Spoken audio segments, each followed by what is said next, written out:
மெரிபா paneer soda. I trust மெரிபா. மல்லி மல்லி மல்லி மல்லி மல்லி.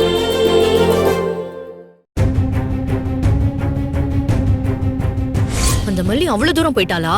வரட்டும், தொலைஞ்சா இன்னைக்கு அவளை இன்னைக்கு என்ன பண்றேன்னு பாரு.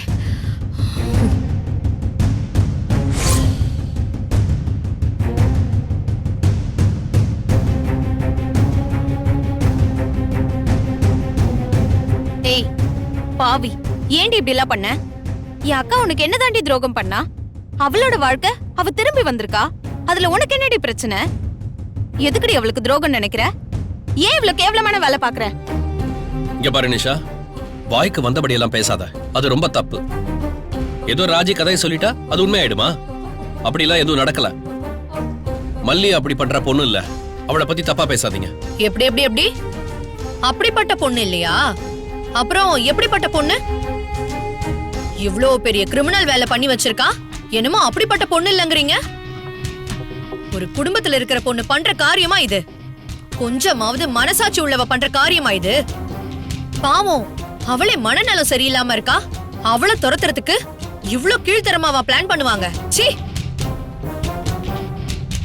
இந்த பக்கம் விஜய் முன்னாடி அப்படியே அக்கா அக்கான்னு நடிக்கிறது, கதிரேசன் முன்னாடி குழந்தைய பாத்துக்கிற மாதிரி அப்படியே டிராமா போடுறது, யாரும் இல்லாத சமயத்துல விதவிதமா இவ்ளோ டார்ச்சர் பண்ண வேண்டியது, இதெல்லாம் ஒரு மனுஷ ஜென்மம் பண்ற காரியமா என்ன? கேக்குறதுக்கு கூட கேவலமா இருக்கு. இத பாருங்க நிஷா, ரேணுகா, நல்லா தெரிஞ்சுக்கோங்க. நான் காரணம் இல்லாம மல்லியை இங்க இருந்து துரத்தணும்லாம் நினைக்கல. அவளோட எண்ணம் தெரிஞ்சதுனாலதான் துரத்தணும்னே நினைக்கிறேன். இவ வெண்பா வெண்பான்னு குழந்தை மேல பாசம் காட்டுற மாதிரி சீன் போடுறா பாரு. அது கூட இந்த மாதிரி ஃப்ராட் வேலை பண்ணி தான் பண்றா. அவளையும் இந்த மாதிரி தனியா டார்ச்சர் பண்றான்னு தான் நினைக்கிறேன். பண்றதெல்லாம் ஃப்ராட் வேலை. ஆனா பெரிய யோகிய சிகாமணி மாதிரி வேஷம் மட்டும் போட்டுப்பா. போதும், நிறுத்து ராஜி. இந்த வேலையை பண்ணது நான் தான்.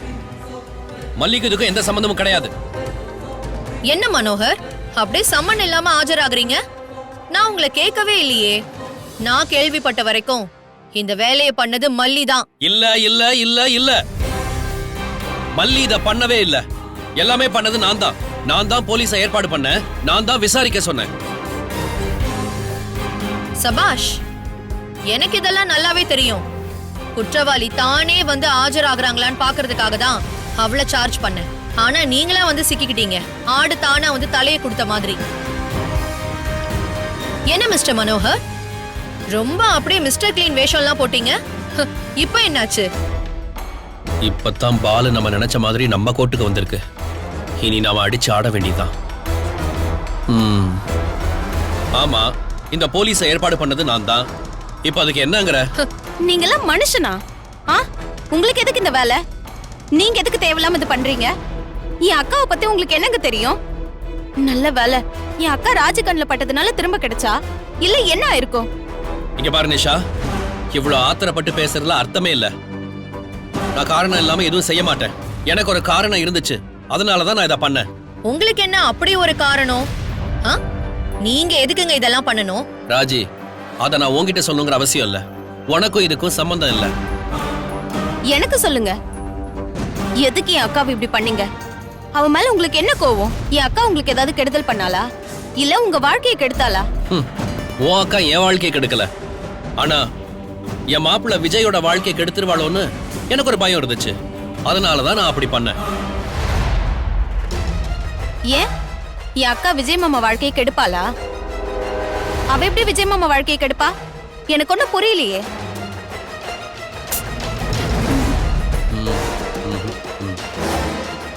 புரியாது, உங்க யாருக்குமே புரியாது.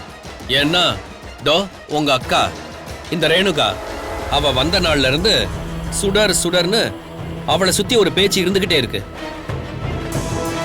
அவ ரேணுகா இல்ல, அவ பேரு சுடர்னு தகவல் வந்துச்சு. அதனால அது உண்மையா இல்லையான்னு பாக்கணும்னு நினைச்சேன். அதனாலதான் நான் இந்த வேலையை பண்ணேன். ஹலோ, என் அக்காவை பத்தி எனக்கு தெரியாதா? சுடரு வெங்காயம்னு நீங்களே என் அக்காக்கு எதுக்கு பேர் வைக்கிறீங்க? என் அக்காக்கு இப்படி ஒரு பேர் வைக்க நீங்க யாரு? நீங்க நினைச்சா யாரு வேணா சந்தேகப்படுவீங்களா? நீங்க நினைச்சா யாரு வேணா போலீஸை கூப்பிட்டு விசாரிப்பீங்களா? ஒரு குடும்பத்துல மூத்தவரா இருந்துட்டு இப்படி பண்றீங்க. உங்களுக்கு வெக்கமாவே இல்லையா? ஏய், அண்ணே. அட இருமல்லி, இந்த பார், இதுல வெக்கப்படுறதுக்கெல்லாம் ஒண்ணுமே இல்ல. நீ சொன்ன பாரு, இந்த குடும்பத்துல மூத்தவன், அந்த ஸ்தானத்துல இருந்து பொறுப்பா நான் என்ன பண்ணணுமோ அதைத்தான் நான் பண்ணிருக்கேன். நம்ம அமைதியாவே இருக்க கூடாது. நம்ம அமைதியா இருந்தா எல்லாமே தப்பாயிடும். நம்ம ஸ்கோர் பண்ண வேண்டிய இடம் இது.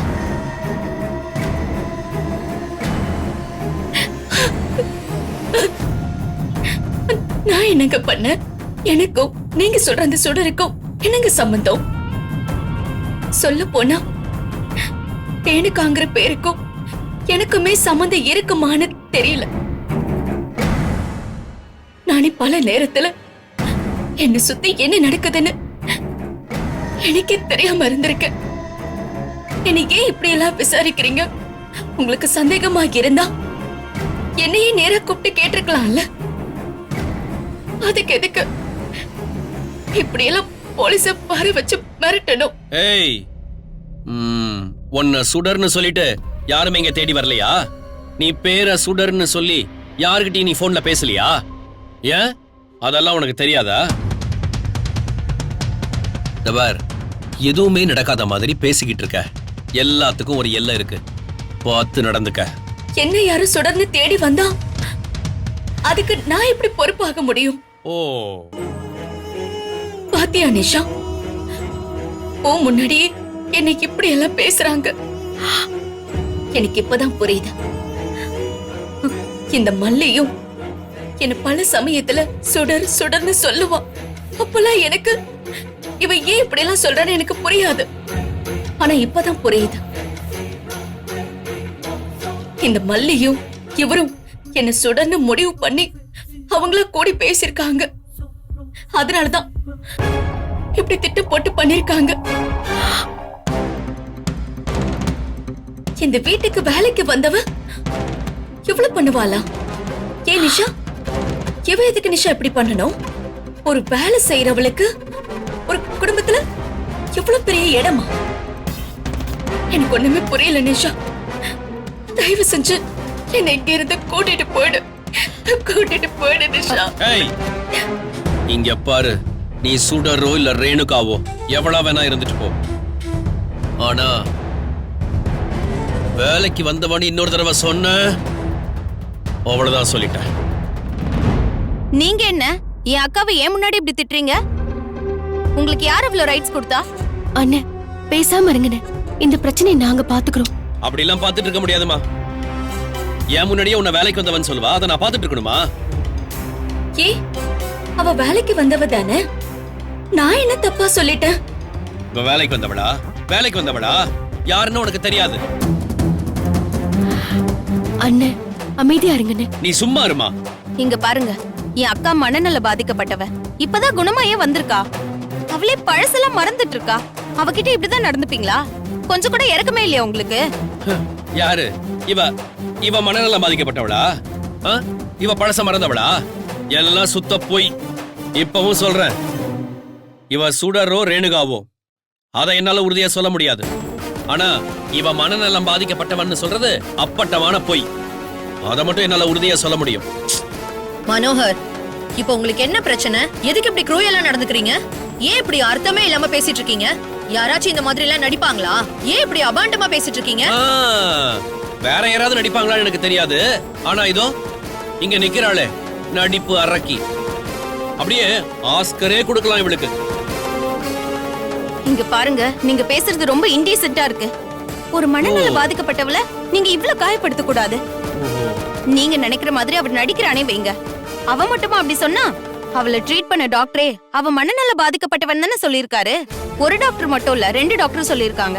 அவங்க இல்லாம போய் சொல்றாங்க. அப்போ எத்தனை டாக்டர் வேணாலும் சொல்லிருக்கட்டும், நான் சொல்றேன், இவளுக்கு எந்த பிரச்சனையும் இல்ல. இவ நல்லா தான் இருக்கா. இவ பண்றதெல்லாம் நடிப்பு, நடிப்பு மட்டும்தான். நடிப்பா? நான் நடிக்கிறேனா? அக்கா, நானா? ஏன் நிஷா இவர் இப்படி சொல்றாரு? நானா உங்க எல்லாரையும் தேடி வந்தேன்? நானா விஜய் என் புருஷன், இவன் என் குழந்தைன்னு தேடி வந்தேன்? நான் எங்கேயோ இருந்தேன், எங்கேயும் தர்மம் எடுத்துக்கிட்டு இருந்தேன். இதோ இங்க நிக்கிறாளே, இவ தானே என்ன கூட்டிட்டு வந்தா. இந்த மல்லி தானே என் பேரு ரேணுகான்னு சொன்னா நீங்களே என்ன ரேணுகான்னு கூட்டிட்டு வந்துட்டு அப்புறம் நீங்களே என்ன சுடர்னு சொன்னா என்ன அர்த்தம்?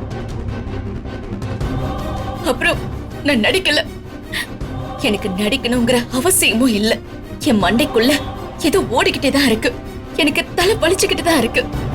நான் வெளியே சிரிச்ச மாதிரி இருந்தாலும் உள்ளுக்குள்ள அழுதுகிட்டு தான் இருக்கேன்.